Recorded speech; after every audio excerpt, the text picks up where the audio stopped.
হাদিকে গুলি করছে, উনি একটা গুলি করে চলে গেলেন, সাথে সাথে বয়ান আসলো, উনি পালায় ভারত চলে গেলেন। বয়ানটা এমন ভাবে একই বয়ান আসলো, অপর একটি রাজনৈতিক দলের এক নেতাকে ট্যাগ দিয়ে।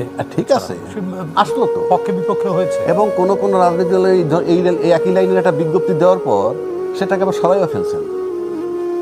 ইউ থিঙ্ক আপনি একটা ইন্ডিভিজুয়াল ওপিনিয়ন দিয়ে দিল as if he knows everything, তাকেই তো সবার আগে আনুষ্ঠানিকভাবে দায়িত্ব আনা দরকার।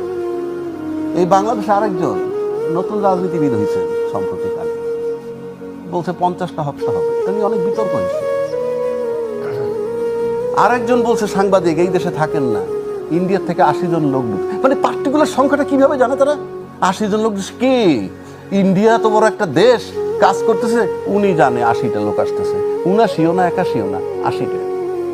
মানে এই যে বয়ান, এই বয়ান যখন আবার মিডিয়ায় প্রচার হইতে থাকে, আপনি যখন বার্তা দিয়ে দিন 1.5 ঘন্টার মধ্যে পালাইয়া বর্ডার ক্রস করে ফেলাইছে, তখন তার কেউ খুঁজবে না। পাশাপাশি আপনি